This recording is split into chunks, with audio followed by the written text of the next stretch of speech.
kasus dugaan korupsi dana bantuan sosial COVID-19.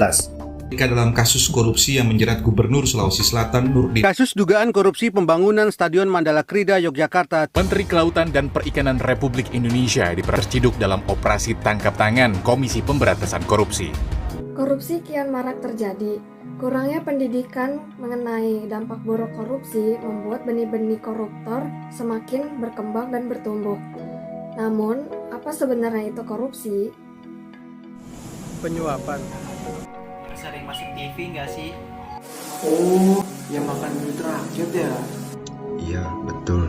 Nggak hanya uang, bahkan waktu juga bisa dikorupsi. Jadi, korupsi adalah kejahatan yang dilakukan dengan adanya maksud memberikan beberapa keuntungan yang bertentangan dengan tugas dan hak orang lain.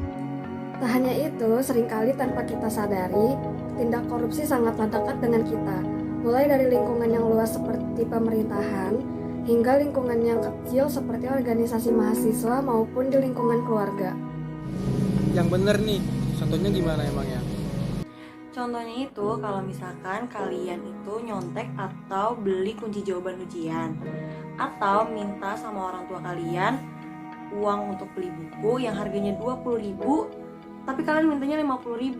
Itu sama aja kayak korupsi kecil. Korupsi ini ada hukum yang mengatur nggak sih? Itu ada.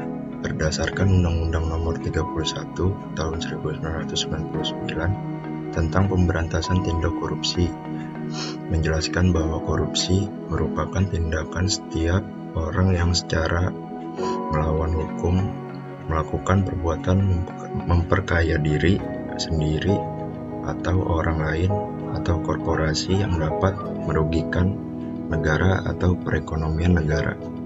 Kalau ditilang terus bayar pak polisi, itu termasuk juga? Iya, itu bisa termasuk dengan korupsi. Oh, sama yang itu tuh yang bayar dogisim sama bayar KTP yang cepat jadi kan ya? Iya, itu juga sama, korupsi juga. Ternyata banyak ya tindak kejahatan dalam bentuk korupsi ini, apalagi sering terjadi di sekitar kita. Kirain cuma masuk TV doang tuh yang tahanan pakai baju oranye. Berarti kita harus bisa menanamkan rasa anti korupsi ke anak-anak bangsa sejak ini. Bisa bahaya apabila nantinya di tempat dia tinggal ada tindak pidana korupsi tanpa dia sadari. Betul sekali, sudah seharusnya pendidikan anti korupsi ini ditanamkan sejak dini agar bibit-bibit para koruptor ini sudah tidak ada nantinya untuk kedepannya. Lalu kenapa orang-orang bisa pada korupsi? Apalagi para pejabat yang sudah tertangkap dan memakan banyak uang dan sangat merugikan ekonomi negara. Nah, beberapa faktor. Pasti ada kesempatan dan pengendalian diri yang lemah, sehingga seseorang berani memakan yang bukan haknya.